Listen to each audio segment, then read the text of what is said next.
The Jones brothers had always been close. At 17 and 16, Andrew and Devin were only a year apart, but they moved through life like a team. Their father, Dr. Jones, had just accepted a big promotion at a hospital across the state. It meant better pay and better opportunities for the whole family, but it also meant leaving behind the only neighborhood they'd ever known. "You boys will be fine," their mother assured them as they packed up their childhood bedroom. "You've got each other, and that's what matters most." Andrew, the older one, nodded but didn't look convinced. He glanced at the trophies and medals they were carefully wrapping in newspaper, years of martial arts achievements that represented countless hours of practice, sweat, and determination. Since they were little kids, the brothers had trained in Taekwondo almost every day after school. Now they were both black belts, with Andrew having won 3 state championships. "Maybe we should put these in storage," Andrew suggested, holding a particularly impressive gold trophy from last year's National Youth Championship. Devin looked surprised. "Why? You worked hard for those." Andrew shrugged. "New school, new start. Sometimes it's better to let people get to know you before they know everything about you." Their mother had always taught them to be humble about their skills. "True strength isn't about showing off," she would say. "It's about knowing when to use what you have and when to hold back." The moving trucks came the next day. The family of 4 watched their old life get packed into boxes and driven away. The drive to their new home took nearly 6 hours, across landscapes that grew less familiar with each passing mile. Their new house sat on a quiet street in a suburb that looked like something from a TV show, all perfect lawns and big driveways. Theirs was the only black family on the block. The neighbors came by with welcome baskets and polite smiles, but the brothers noticed the curious stares that lingered a bit too long. "Just give it time," their father said that night over dinner in their half-unpacked kitchen. "People need time to get used to new faces." Westfield High School was 3 times bigger than their old school. On their first day, Andrew and Devin walked through the main entrance together, maps of the building clutched in their hands. "We'll meet at lunch," Andrew said, giving his younger brother a fist bump before they headed to separate homerooms. The hallways were a sea of unfamiliar faces. As Andrew made his way to his first class, he noticed how conversations would sometimes pause when he walked by, only to resume in whispers once he passed. In his advanced math class, he took a seat near the back, feeling the weight of 20 pairs of eyes on him. "Where are you from?" asked a girl with blonde hair who sat in front of him. "Greenville," Andrew answered. "No, I mean originally," she pressed, her head tilted with curiosity. Andrew gave her the same answer with a patient smile. "Greenville, born and raised." At lunch, he found Devin already sitting alone at a table near the window. His brother's face brightened when he spotted Andrew. "How's your morning been?" Andrew asked, sitting down with his tray. Devin shrugged. "Fine, I guess. Got asked if I play basketball about 5 times already." "I got asked where I'm originally from," Andrew replied with a half-smile. They both laughed, finding comfort in their shared experience. That's when they noticed a group of guys at a nearby table, staring at them without bothering to hide it. The biggest one, wearing a varsity jacket, whispered something that made his friends laugh. "Just ignore them," Devin muttered, focusing on his lunch. After school, they walked home together, comparing notes about their classes and teachers. Despite the awkward moments, it hadn't been a terrible first day. They had both managed to talk to a few friendly classmates, and their teachers seemed nice enough. "Think we'll find a dojo around here?" Devin asked as they turned onto their street. Andrew looked thoughtful. "Maybe. But let's get settled first. No rush to tell everyone everything about us right away." They had no idea that their skills would be needed sooner than they thought, or that the quiet strength they'd been building for years was about to be tested in ways they never expected. Dark clouds gathered overhead as Andrew and Devin walked to the park that Friday afternoon. The air felt heavy, like it might rain any minute. "We should just go home," Andrew said, glancing at the sky. Devin shook his head. "No, this has gone on long enough. We need to face them." They reached the park at exactly 4 p.m. The playground was empty except for a group of teenagers hanging around the basketball court. Tyler stood in the center, bouncing a ball slowly as 5 of his friends spread out in a half circle behind him. "Well, look who actually showed up," Tyler called out, tossing the ball aside. The Jones brothers stopped about 10 feet away from the group. Andrew took a small step forward, keeping his voice calm. "We got your note. What do you want to talk about?" Tyler laughed. "Talk? Who said anything about talking?" He took a step closer. "This is about teaching you two a lesson about how things work around here." The brothers exchanged a quick glance. They'd been in this position before in their old neighborhood, years ago, before they started training. That time hadn't ended well for them, but they were different people now. "We don't want any trouble," Devin said quietly. "Should have thought about that before you came to our school," one of Tyler's friends shouted. Tyler moved forward until he was right in Andrew's face. "You think you're so smart? Think you can come here and show everyone up, make us look bad?" Andrew stood his ground. "That's not what we're trying to do. We're just trying to go to school like everyone else." "Well, this isn't like everywhere else," Tyler said, shoving Andrew hard in the chest. Andrew took a step back but didn't fall. He felt a familiar calm wash over him, the same feeling he got before tournaments. His body knew what to do even if his mind was racing. "Last chance," Andrew said. "We can all walk away from this." Tyler's answer was a wild punch aimed at Andrew's face. Andrew moved slightly to the side, the fist missing him by inches. It was the movement they'd practiced thousands of times in the dojo, simple, efficient, wasting no energy. Seeing this, two of Tyler's friends rushed Devin. Without thinking, Devin dropped into a defensive stance. As the first guy reached him, Devin sidestepped and used the attacker's momentum to guide him past, causing him to stumble and fall.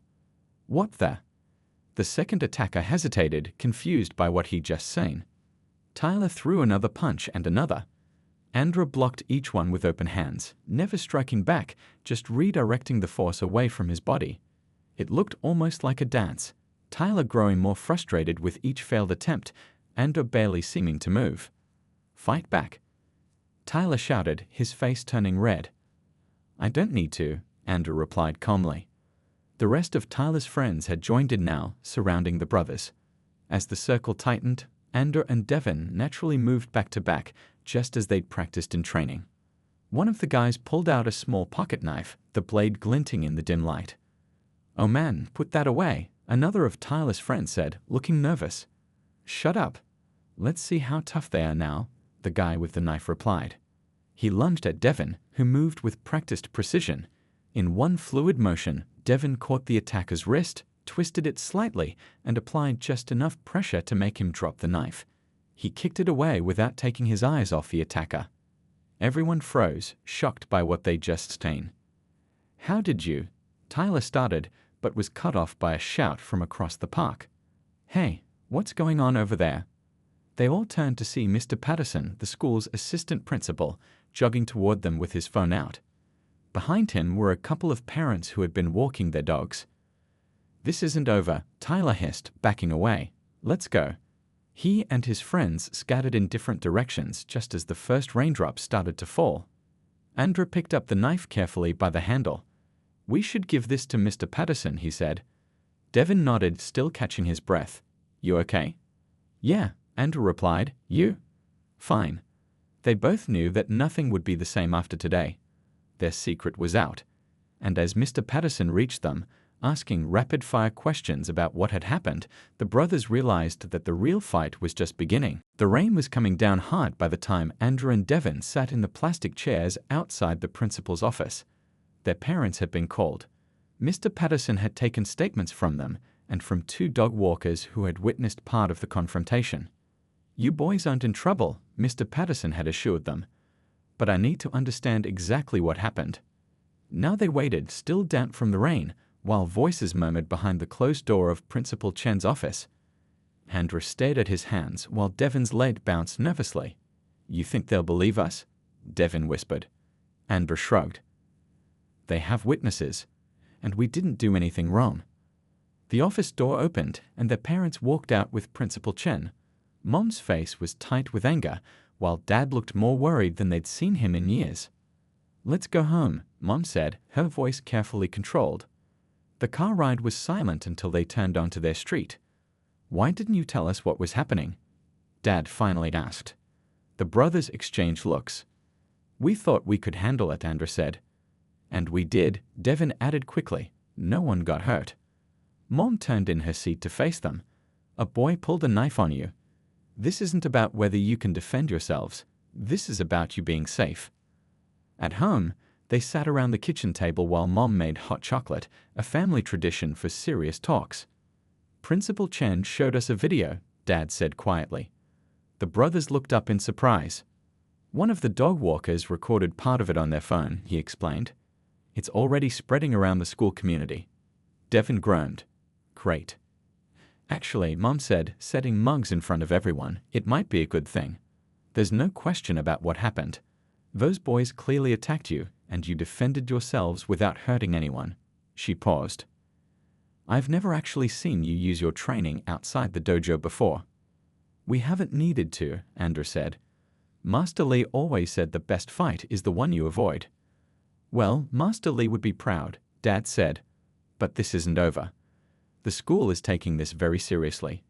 Tyler and his friends are suspended pending a disciplinary hearing. The boy with the knife might face criminal charges. The brothers sat quietly, taking this in. What happens now? Devin asked. Now you get some rest, Mom said. Monday will be different. She was right. When the brothers arrived at school on Monday, the whispers started immediately. But these weren't like the whispers from their first day. Students moved out of their way in the hallway, staring openly. In first period, Andrew found a note on his desk. That was awesome, signed with a smiley face. At lunch, a girl from the track team stopped at their table. Is it true you guys are black belts?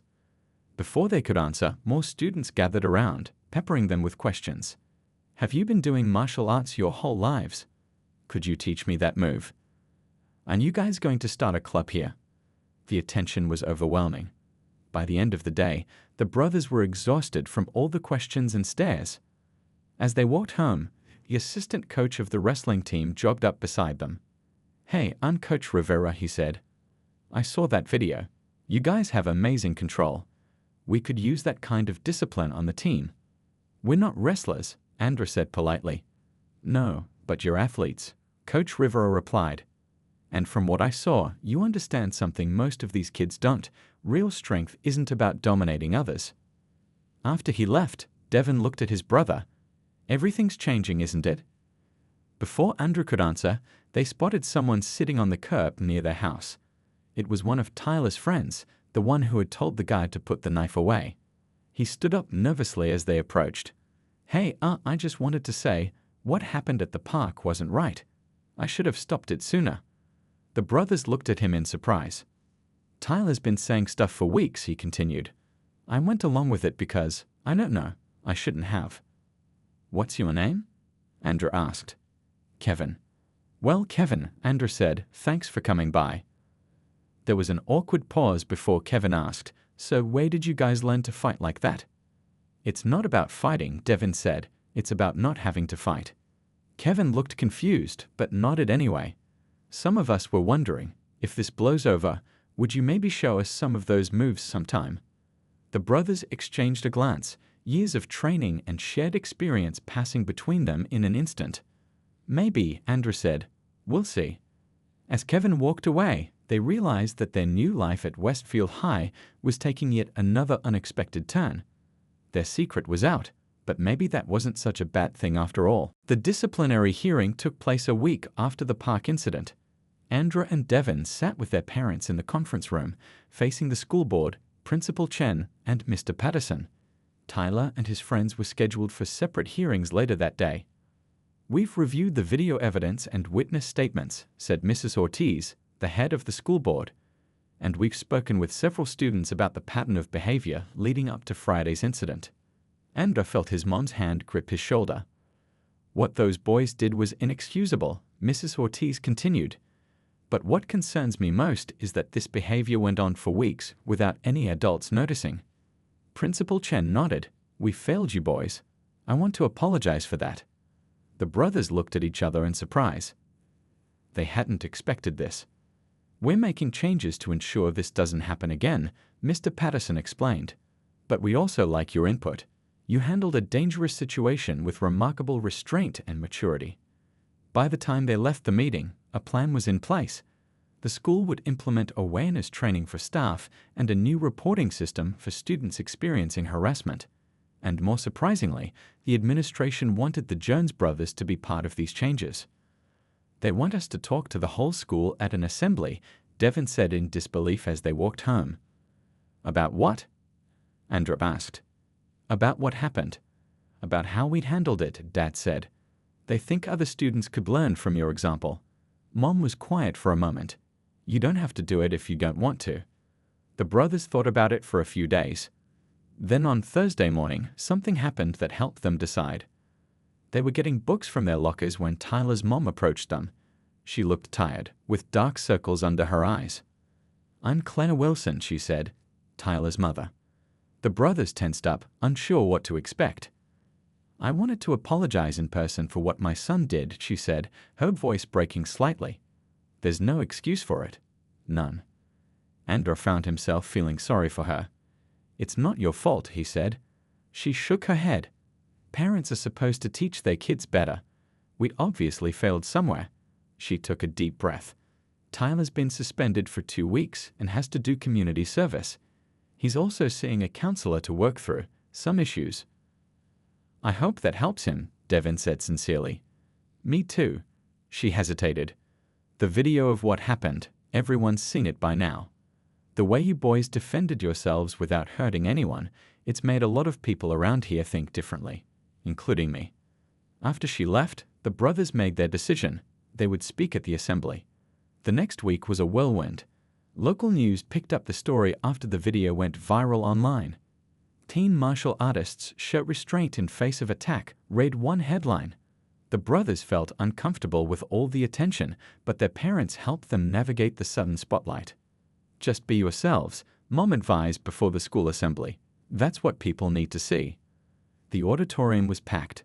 Students, teachers, parents, and even some community members filled every seat. Principal Chen introduced the brothers, calling them examples of character and courage. Andrew went first, his voice shaky at first but growing stronger. "When we moved here, we decided to keep our martial arts background private. Not because we were ashamed, but because that's not what defines us." He paused. "What happened at the park wasn't about fighting skills, it was about choices. We chose not to escalate. We chose not to hurt people who were trying to hurt us." Devin stepped forward. "Our teacher always told us that the strongest person in any fight is the one who can walk away. But sometimes you can't walk away. Sometimes you have to stand your ground. The trick is doing that without becoming the thing you're fighting against." The assembly ended with Principal Chen announcing new anti-bullying initiatives and a surprising addition to the school's extracurricular offerings: a martial arts club, with the Jones brothers as student leaders and Coach Rivera as faculty advisor. "It's not about learning to fight," Andrew explained to the group of students who signed up that same day. "It's about learning when not to." Their first meeting was packed, with over 30 students showing up, including Kevin, and to everyone's surprise, 3 other boys who had been with Tyler at the park. "Is this some kind of joke?" Devin whispered to his brother. "Let's find out," Andrew replied. After the session, one of Tyler's former friends stayed behind to help clean up the mats. "Why did you come today?" Andrew asked him directly. The boy looked down. "That day at the park. I've never felt so ashamed of myself. When I saw how you guys handled it, I realized I've been following the wrong people, doing the wrong things." He finally met Andrew's eyes. "I want to learn to be more like you guys." It wasn't just the students who were changing. Teachers were more vigilant in the hallways. Parents were having difficult conversations at home. And slowly, the atmosphere at Westfield High began to shift. "We didn't ask for any of this," Devin said as they walked home after the 3rd martial arts club meeting. "No," Andrew agreed. "But maybe this is why we're here." 2 weeks flew by. The martial arts club grew to nearly 50 members, meeting 3 times a week after school.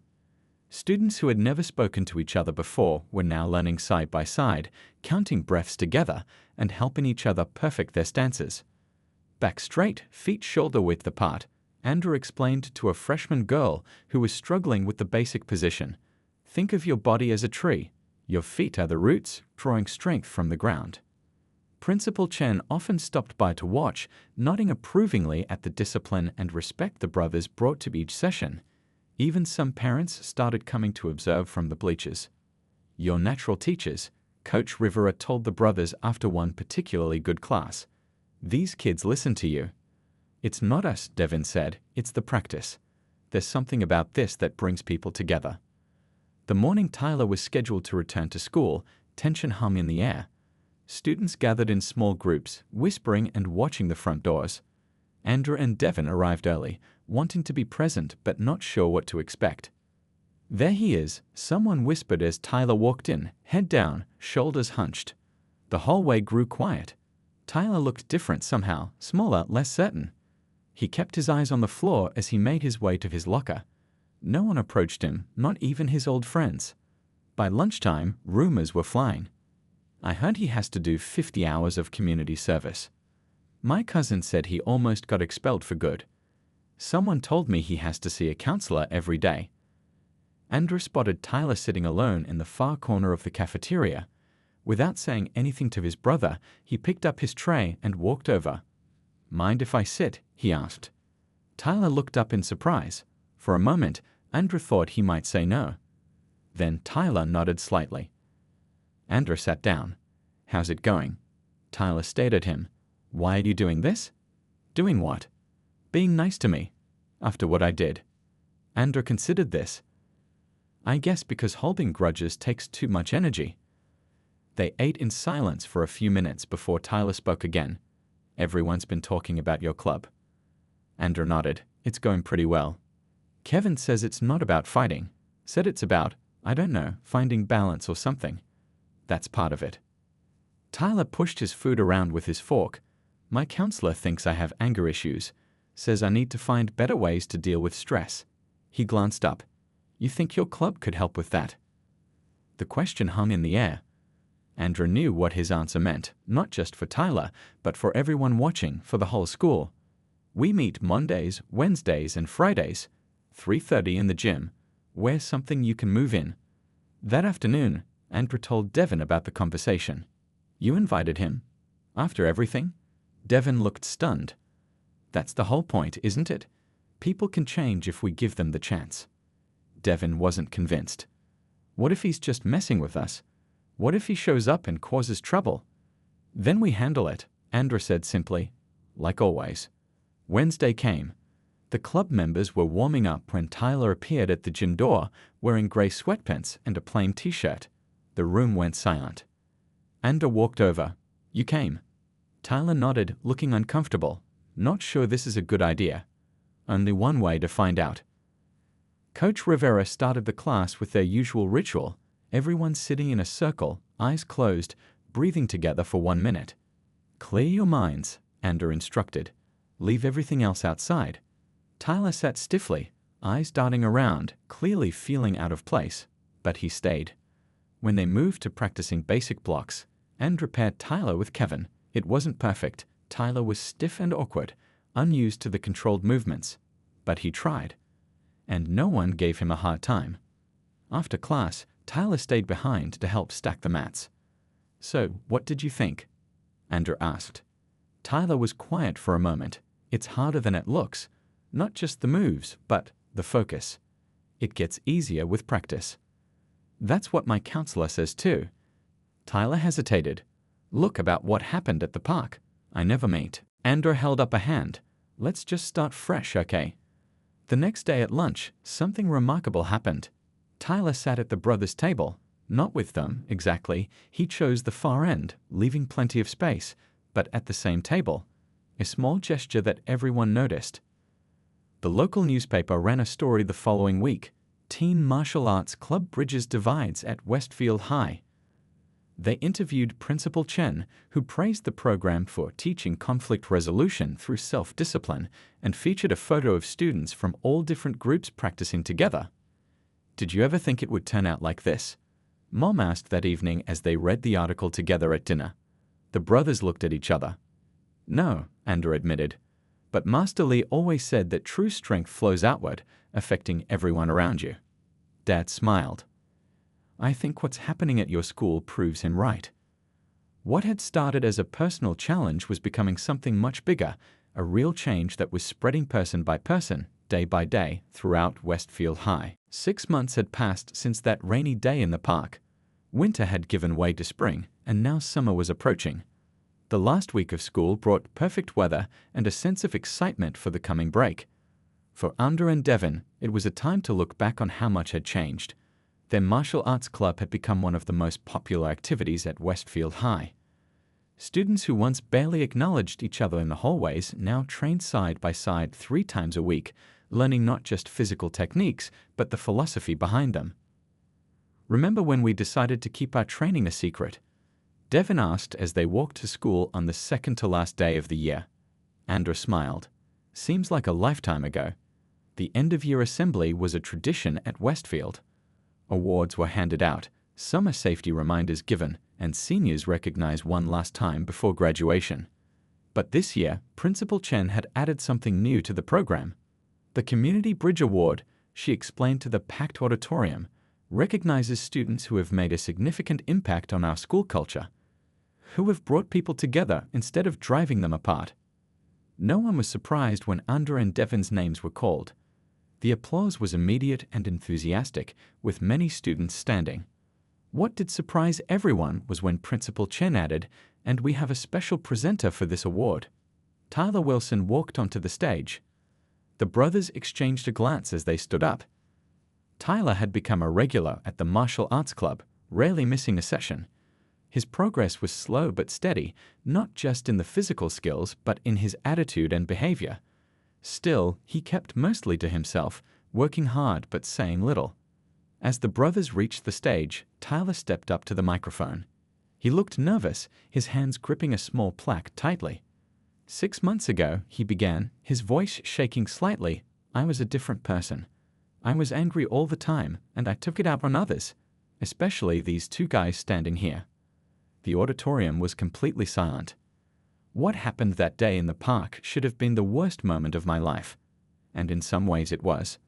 Tyler took a deep breath, but it was also the beginning of something better.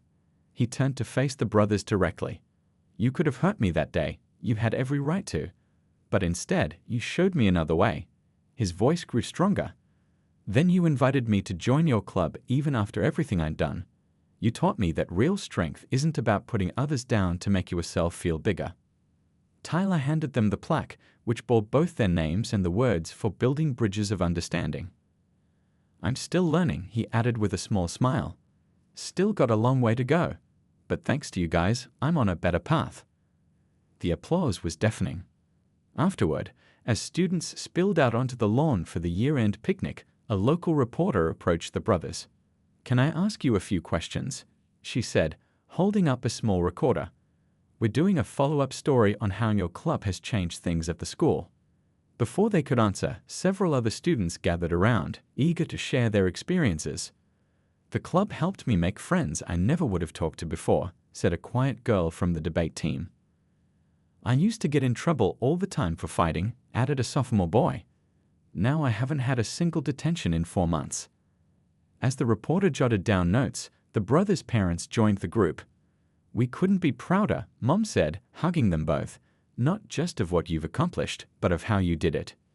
Dad nodded in agreement. "You turned something negative into something positive. That's a rare gift." Later, as the picnic wound down, the brothers found themselves sitting under a tree with Tyler and several other club members, talking about their plans for continuing practice over the summer. "We could meet at the park," someone suggested, "the same one where it all started." Tyler looked uncertain. "Is that a good idea?" "After what happened there?" Andrew thought about it. "Actually, I think it's perfect. That place has a different meaning now." Devin nodded. "It's not about the past anymore. It's about what comes next." As they all looked out over the school grounds, at the groups of students mingling and laughing together in ways they never had before, Andrew felt a sense of peace. Their move to Westfield hadn't gone the way they expected. It had gone better. "So," Devin said with a grin, "same time tomorrow." The others nodded in agreement, no longer strangers or enemies but friends, connected by something more powerful than fear or hatred, the understanding that real strength comes from building people up, not tearing them down.